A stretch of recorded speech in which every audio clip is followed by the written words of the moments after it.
Imagine the scene. Your 3-year-old daughter wakes up from a serious accident and begins to describe, with disturbing clarity, details of a life that never lived.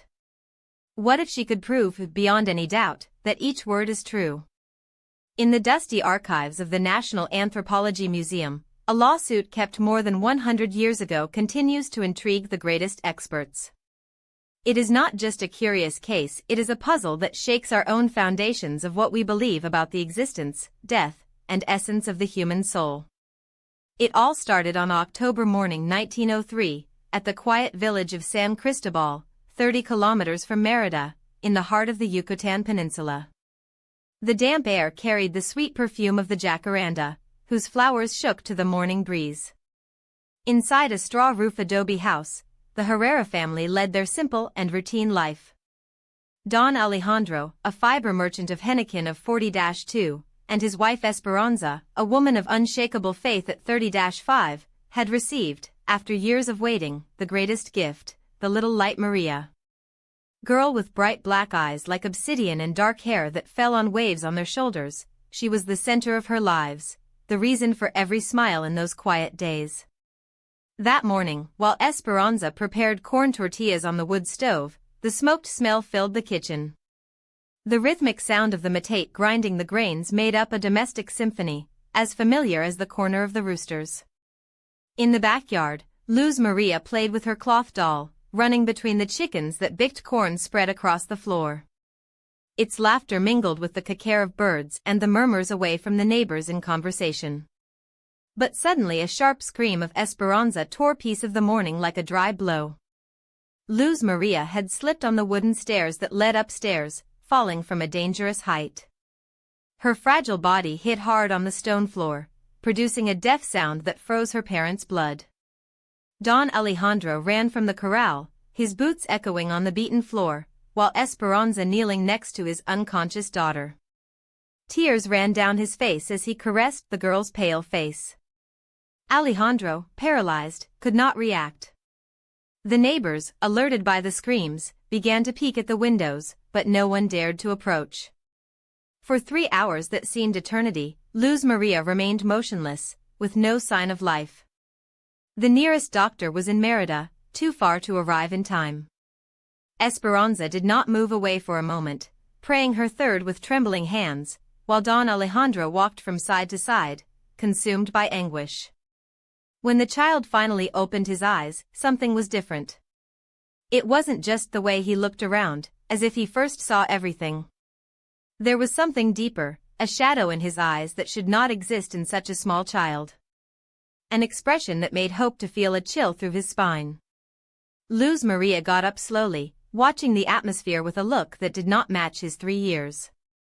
His eyes, once full of child purity, now carry an ancestral weight, as if they kept memories that did not belong to them. And then, in a clear and firm voice that cut silence like a blade, she spoke the words that would mark the beginning of an unanswered mystery: "This is not my house.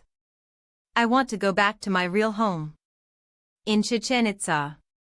The silence that followed was so dense that it seemed to suffocate the air.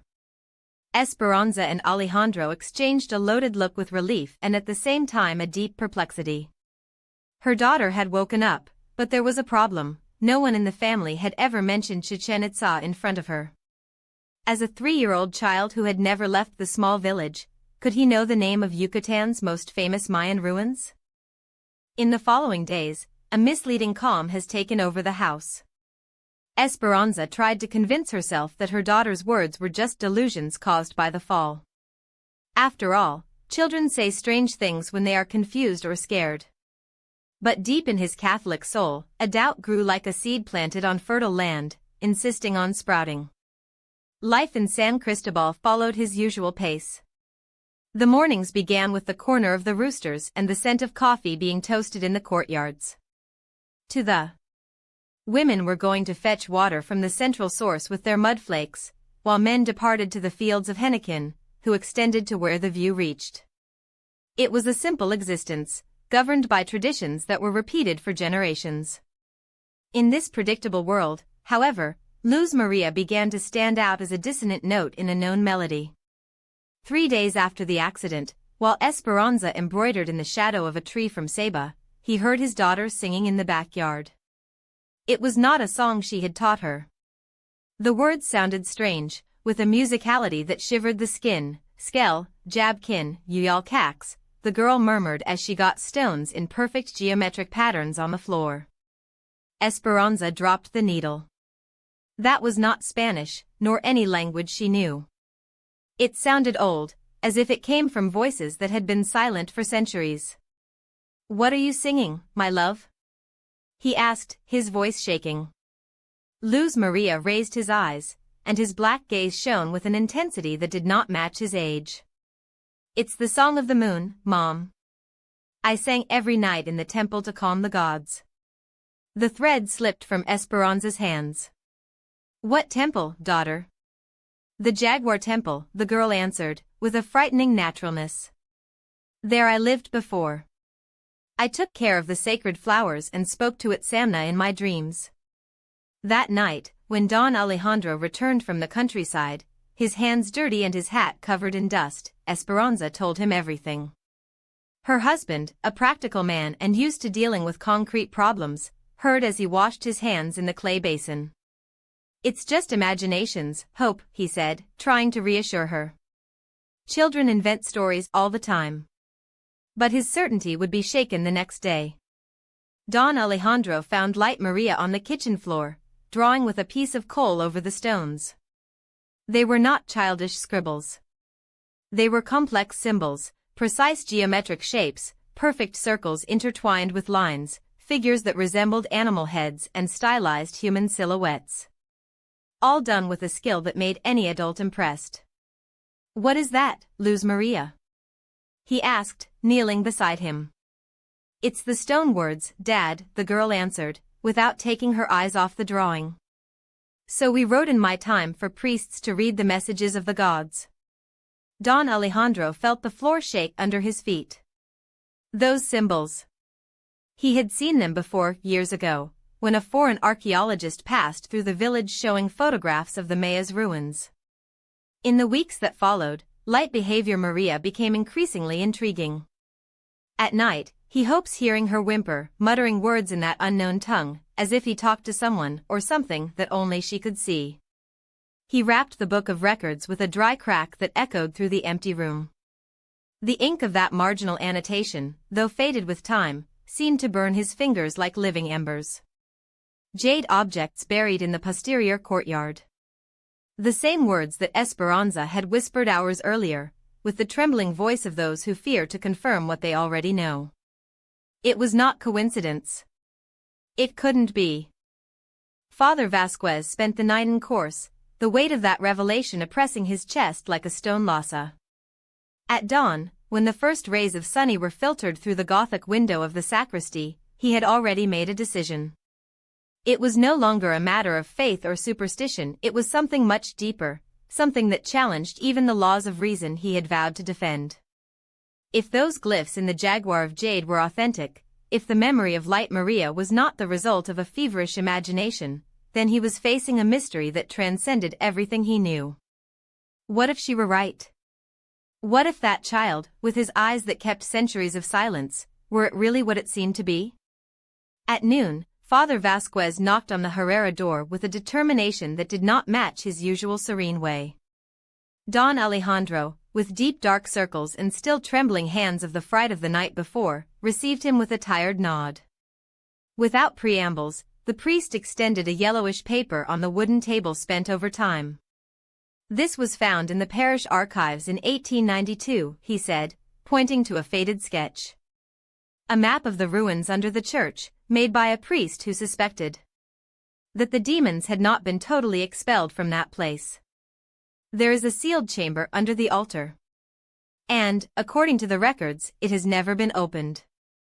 Esperanza took her hand to her mouth, choking a scream. Maria, sitting on the floor playing with a wool, lifted his eyes with a disturbing calm.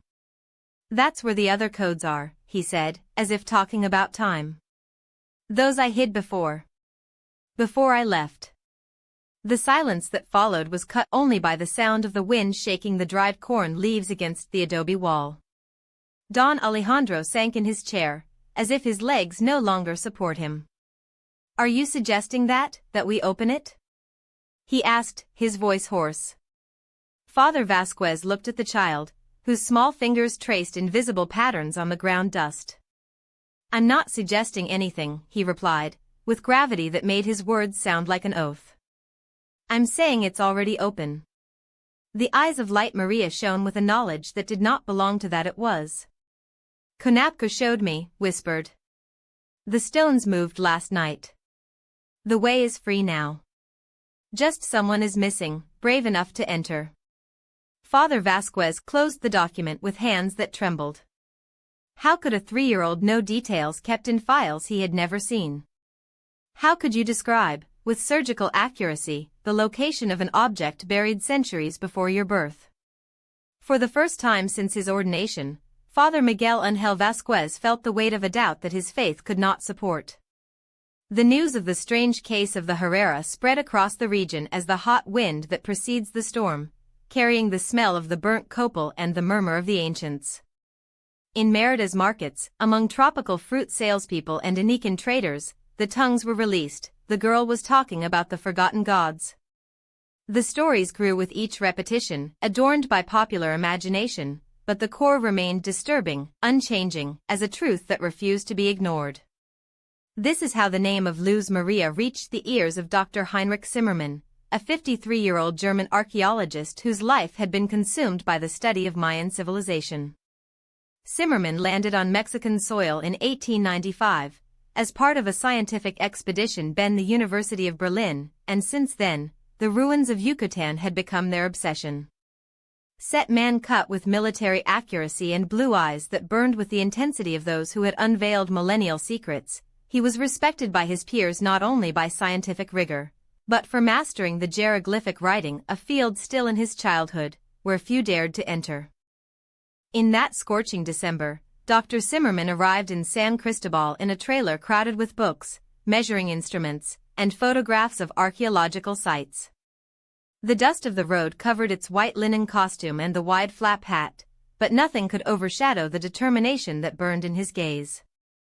His first destination was the church, where Father Vasquez received him with a mixture of relief and apprehension. Finally, a man of science could shed light on what challenged all logic, or at least offering an explanation that did not depend on miracles. "Dr. Zimmermann," said the priest while serving fresh water in rustic clay glasses, "I read your articles in the archaeological magazine. If someone can help us understand this, this is the Lord." The German heard in silence while Father Vasquez narrated the events of recent weeks. His face remained impassive, professional, but when the priest mentioned the glyphs that Luz had designed and Jade's figurine, his eyebrows arched almost imperceptibly. "Could you see these drawings?" he asked in a careful Spaniard, marked by the Germanic accent. Father Vasquez led him to the side wall of the church, where he had allowed the girl to bring her symbols with charcoal. Zimmermann approached, adjusting his glasses, and what he saw stole his breath. The glyphs were not just accurate in their form, they were perfect in their syntax. They formed coherent phrases in classic Mayan, a writing system that he himself had taken years to decipher only partially. "Mein Gott," he murmured in German before translating, with a hoarse voice, "Ishel, guardian of the sacred moon, protects the secrets of the eternal jaguar." Father Vasquez felt his legs weakened. "Are you sure, doctor?" "Absolute." Zimmermann pointed to a sequence of glyphs at the bottom. "And there is more.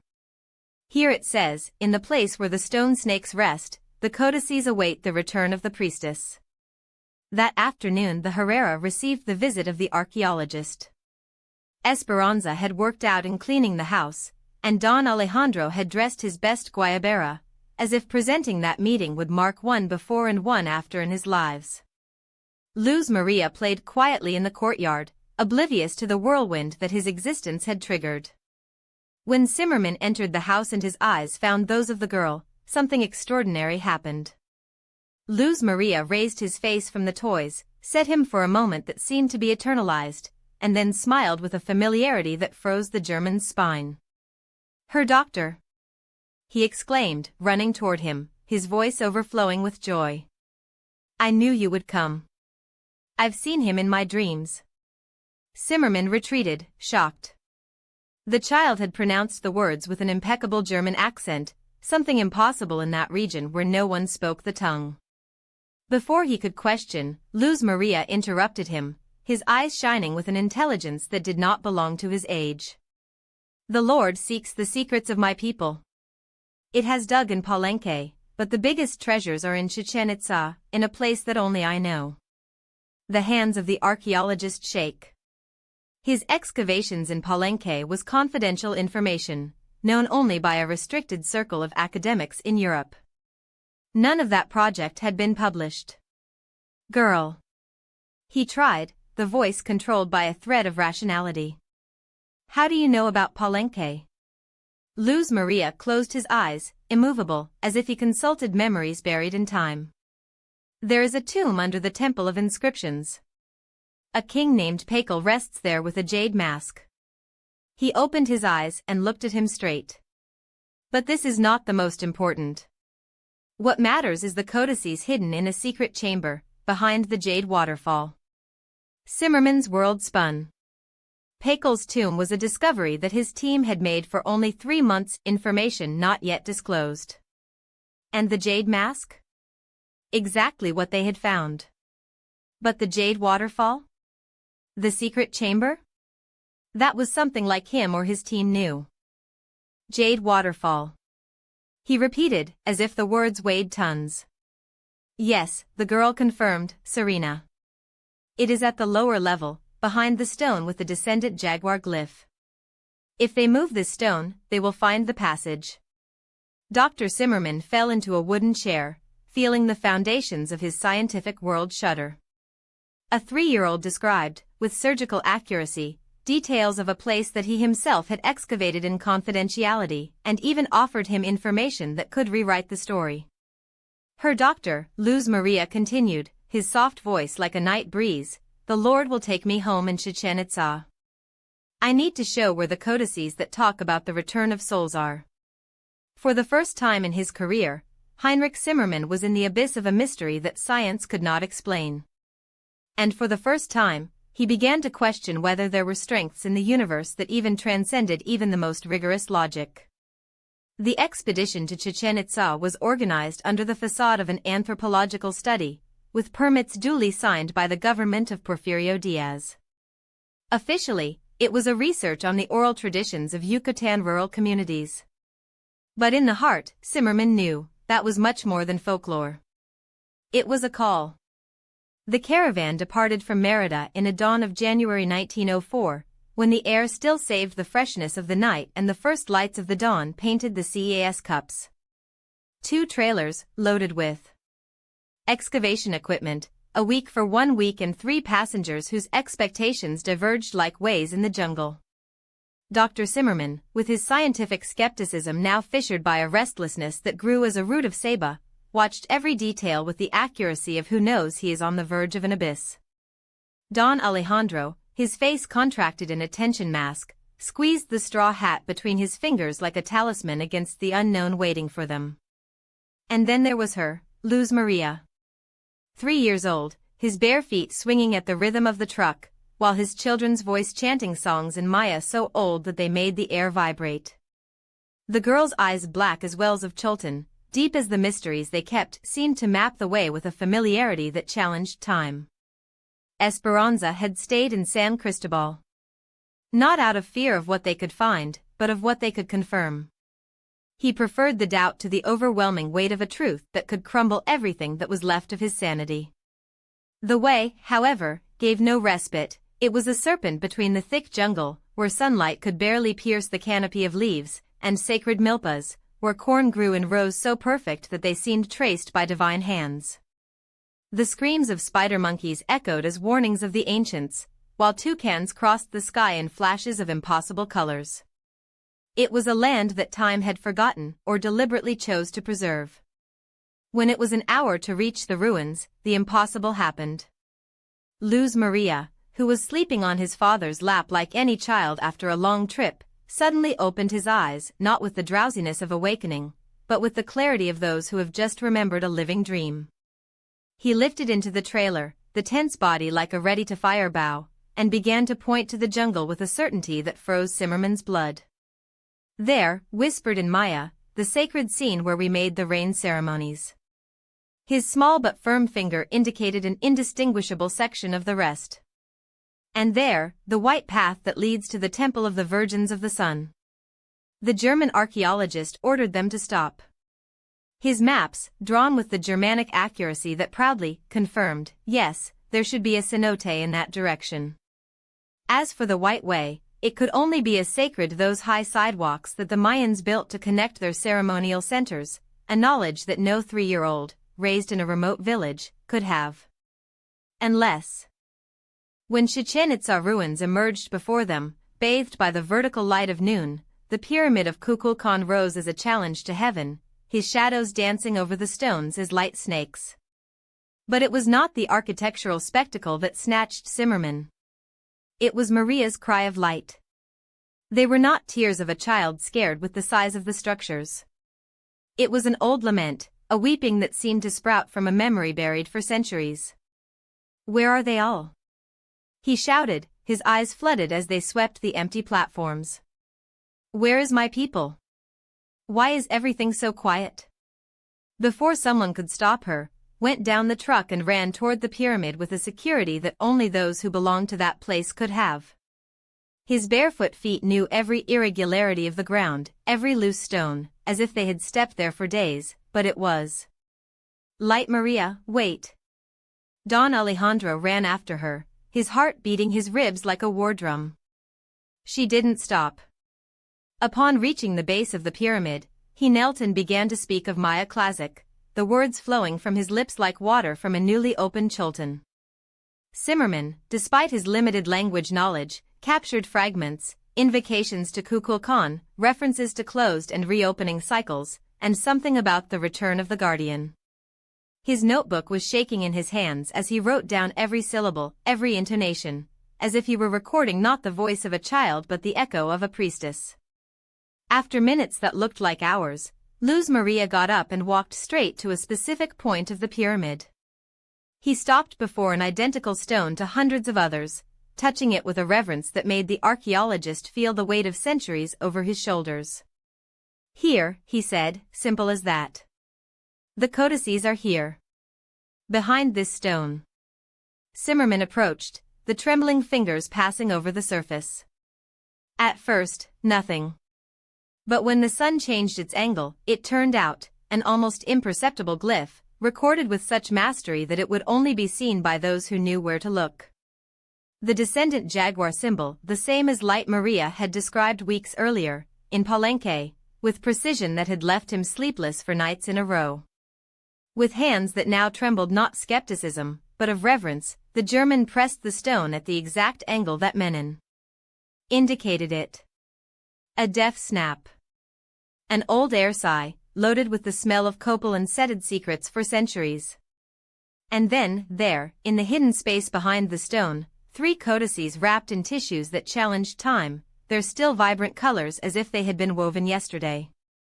Zimmerman held them as if they were fragments of a dream that could fade at any moment. The first pages revealed astronomical maps of amazing accuracy, prophecies about cycles that were chained as snakes devouring their own tails, and his breath failed the story of Skell, a priestess who had sworn to return in new form to reveal the mysteries of life beyond death. The same story as a 3-year-old girl had been telling word for months. The sun was already beginning to decline when Zimmerman made a decision that his scientific training would never approve, they would be. It was not just by codices, it was for something deeper, a visceral certainty that the night would bring revelations that the day had not dared to show. They set up camp near the Temple of the Warriors, where the carved columns projected elongated shadows, such as petrified sentries of a time that refused to die. Don Alejandro lit a bonfire, whose flames danced on the stones as freed spirits. Luz Maria sat next to the fire, his legs crossed, his eyes fixed on the flames as if they read in them a future already written. From time to time, his lips moved in murmurs, words in Maya so low that they were confused with the crack of the embers. Zimmerman, with the notebook open on his lap, tried to capture every sound, every gesture, while the night fell on Chichén Itzá like a robe of stars. And then, when the shadows of the pyramid began to stretch like claws on the earth, Luz Maria rose. His face, illuminated by fire, looked sculpted in ancient gold. "They are coming," he said, not to them, but to darkness beyond the flames. Zimmerman felt the air dense. Did not ask who. I no longer had the courage to doubt. Because, deep down, he already knew. When darkness completely seized the ruins, turning the stones into clipped silhouettes against the starry sky, Luz Maria stood up with a determination that made adults loose, surprised. It was not the stubbornness of a child, but the silent authority of those who carry a destination in their hands. "It's time," he announced, without taking his eyes off the pyramid of Kukulkan, that he rose like a portal between the earth and the constellations. "What time, small?" Don Alejandro's voice trembled, not by the cold of the night, but for something deeper, something he crawled under his skin as a omen. "Punabkuk called me."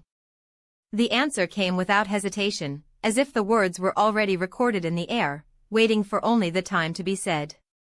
"I need to go up to the temple. The ceremony that was interrupted must be completed." Zimmerman dropped his instruments with a dry noise. The fire crackled, throwing dancing shadows over the girl's face, a face that suddenly no longer belonged to a child. There was something old there, something that looked through her, as if the centuries had found a crack to squeeze between his eyelids. "Luz Maria, it's dangerous to climb the pyramid at night," he argued, although he knew deep down that his words were useless. "The stones are loose, the way is treacherous.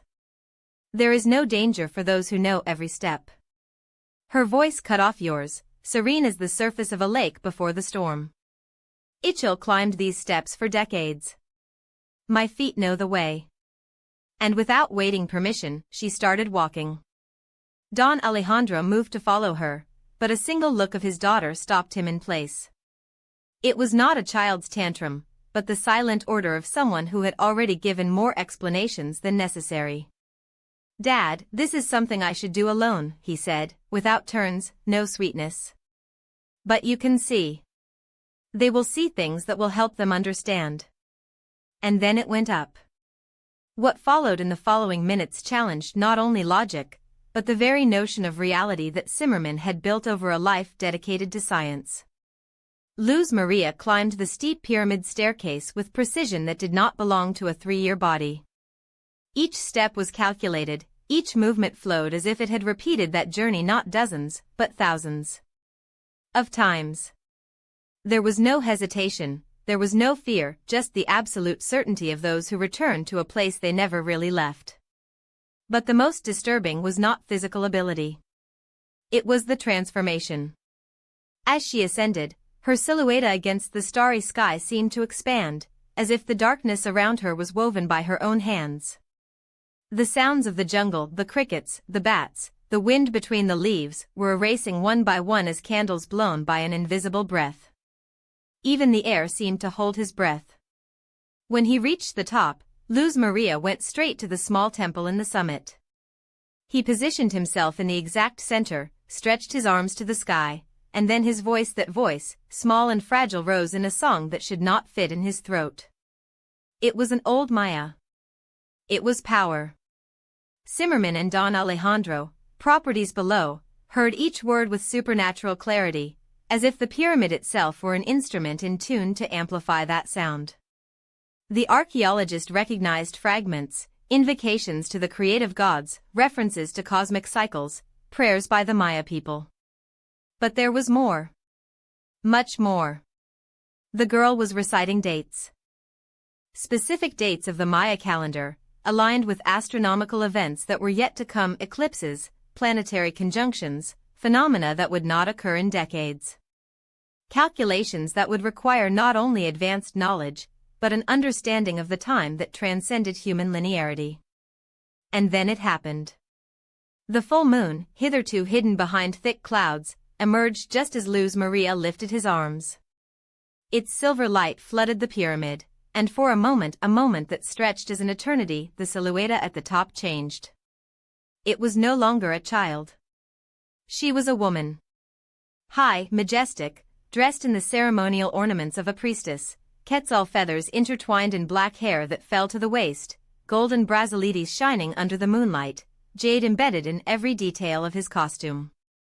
Their movements were fluid, their gestures loaded with a sacred weight. Zimmerman and Don Alejandro saw. Not as a delirium, not as a trick of light, but with the cruel sharpness of reality. And then, as fast as it had appeared, the vision broke. The clouds covered the moon again, and there was light Maria, down the steps with the same impossible grace until, when he reached the ground, he ran into his father's arms and buried his face in his chest, being, in the blink of an eye, just a girl. "It's all ready, Dad," he murmured, his voice muffled against the fabric of his shirt. "Now I can rest. I fulfilled my promise to return and deliver the sacred knowledge." Zimmerman approached, shaking hands, mind a storm of unanswered questions. "Light Maria. What happened up there?" She looked at him. His eyes, once so deep that they seemed to contain oceans of time, were now lighter, as if an ancestral burden had finally been deposited in the right place. "Itzá is gone," he said simple. She returned to her place among the stars. "Now, I'm just Light Maria Herrera. And these reminders, paused, as if looking for the right word, they will fade as dreams when the sun rises." And so it was. When the dawn painted the stones of Chichén Itzá de Rosa, something in the girl had changed. The eyes that once seemed to carry memories of past lives now shone only with the innocent curiosity of a 3-year-old child. I no longer talked about Maya. Did not draw glyphs. Did not mention ceremonies or gods. The codices they found that night became some of the most important Maya's documents ever discovered, revealing astronomical knowledge that adhered to decades the scientific understanding of that civilization. But the story of how they were found never stated in the official reports of Zimmerman. "Some truths," he wrote in his personal diary, "they are too deep to be understood by the science of their time." 20 years later, in 1924, Dr. Heinrich Zimmerman returned to Yucatan for the last time. Her hair was completely white, and the wrinkles on her face were like grooves of all the expeditions she had lived and the questions that consumed it. In his bags, he carried copies of the Chichén Itzá codices, documents that had revolutionized studies on Maya astronomy and now occupied places of Honra in the most prestigious museums in the world. But it also carried something heavier, the questions that had plagued him for 2 decades. His first stop was San Cristobal. The village had grown, but still retained the tranquility of yore. Herrera's house remained standing, now with a more exuberant garden and signs of a prosperity that spoke of prosperous years. Esperanza received him at the door, his face marked by time, but his eyes still shining with the same warm familiarity. Don Alejandro had left 5 years earlier, the victim of a fever his body could not win. But according to Esperanza, he had died alone, knowing that he had witnessed something that few men would have the honor or the burden to see. "What a joy to see him after so long, Doctor," Esperanza said, with a smile that carried both longing and secrets. "Luz Maria will be so happy." Luz Maria was now 20-3 years. The deep-eyed girl had become a woman of serene beauty, with the same black and intense look, but now full of the vitality of her youth. He had married a village teacher and had 2 young children who played in the courtyard, the same courtyard where, years earlier, she had drawn glyphs on earth with a piece of coal. "Doctor!" she exclaimed, with a genuine glow in her eyes as she recognized him. "How long?" "My mother told me that her discoveries were very important." Zimmerman watched her carefully, seeking any trace of those old eyes that once inhabited that little body. But there was nothing. Luz Maria was now only a young Mexican mother, with concerns and dreams common to her age. His gestures, his laugh, even the way he slightly frowned when trying to remember, everything was so natural that it seemed impossible that that same woman had already been something else. "Do you remember something from our trip to Chichén Itzá?" he asked, with a curiosity that could barely disguise. She paused, as if he searched distant memories. I remember it was exciting to travel so far, and there were a lot of big stones, he said, with a shy smile. But I was very small. The truth is that the memories are very vague. The drawings you made, those strange symbols, laughs, shaking your head. You know how it is, doctor. My mother always tells this story. He says I went through a phase in which I invented my own language and made complicated scribbles. His eyes shone with fun. Children do such curious things, don't they? My own children also make up strange games all the time. There was no pretense in his words. There was no doubt. For her, it was all children's mischief, amplified by a mother's effective memory. The extraordinary months of his childhood had dissolved as smoke, leaving only the echo of a story told in the light of the stove, between laughs and hot cafes. It was just that afternoon as the sun leaned over the courtyard and shadow of Saba, now robust, almost a living monument extended over them, that Esperanza told Dr. Zimmerman a secret he had kept for years. Doctor, there's something I never told you, he said, with a low voice, almost a whisper. After that trip, when Luz Maria became a normal child, I found something in his room. He led him to his daughter's old room, where, at the bottom of a dusty cabinet, a small wooden box was resting like a forgotten memories. Inside, carefully aligned, were jade stickers, small, but of such exquisite work that they seemed carved by hands that knew the secrets of time. Each brought capital glyphs, recorded with accuracy that challenged the age of the girl who had supposedly found them. They appeared in the weeks following our return, Esperanza confessed, her fingers shaking slightly by playing the pieces. I found them in the places where Light Maria played. When she asked her where they came from, she just shrugged. They said they were simply there. Zimmerman held one of the stickers, spinning it in the light that entered the window. The glyphs formed a sequence and narrative about the journey of the soul, the eternal dance between death and rebirth. It was authentic. It was old. And above all, it was impossible. Why did you never tell me? His voice was hoarse, loaded with a mixture of espanto and disapproval. Esperanza lowered her eyes, her hands intertwined as in prayer. Because I was afraid, doctor. Fear that the Lord would take her again. A tear ran down his face, silent. She was my daughter again. I just wanted it to continue to be. That night, in his room at the small hotel of San Cristobal, Dr. Heinrich Zimmerman opened his leather diary, spent and let the words flow, loaded from the weight of 2 decades of silence. I dedicated my life to science, the search for logical answers to the mysteries of the world. But what I witnessed in 1904 surpasses any explanation that our reason can offer. The codices that light took us, or that, through it, were revealed, contain knowledge that the Mayans should not possess. Astronomical equations of scary accuracy. They anticipate cosmic events yet to come, centuries ahead of our time. But the most disturbing are not the documents themselves.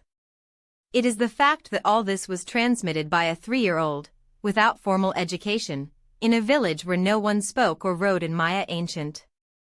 A child who later did not keep any memory of that.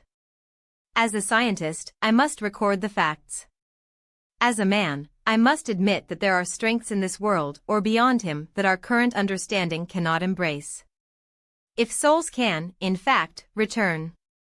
If knowledge can flow through the centuries by ways we are unaware of, then our view of consciousness, memory, and the very nature of existence needs to be rethought. The codices are now in museums, studied and catalogued. But the true importance of this case is not in the artifacts. It is in the question he asks us. How far we call death is actually a beginning. For skeptics, it will always be easier to label the case as a mere extraordinary coincidence, as the fruit of a prodigious child mind, or even as a misinterpreted spiritual phenomenon. But for those who plunged into the full documentation, who examined the photographs, the meticulous transcripts, and the haunting level of precision in the girl's knowledge, the simplest explanation can be, paradoxically, the deepest. That death is not the end of consciousness but a metamorphosis. That soul commitments transcend the borders of time. And that, at rare occasions, when conditions align with almost sacred accuracy, the veil between the worlds becomes so thin that past and present can intertwine for a moment. On the clear nights of Chichén Itzá, when the full moon sheds its silver light on the pyramids, the guides still whisper to visitors the legend of the girl who returned to reveal the secrets of the ancients. Science, of course, will persist in seeking tangible responses, dissecting the phenomenon with methods and theories. But perhaps the greatest truth is precisely in the mystery that resists the explanation, in the reminder that the universe is much wider, more enigmatic and more sublime than our limited reason can embrace. Some puzzles are not here to be resolved, but to remind us that, in the infinity, we are eternal apprentices.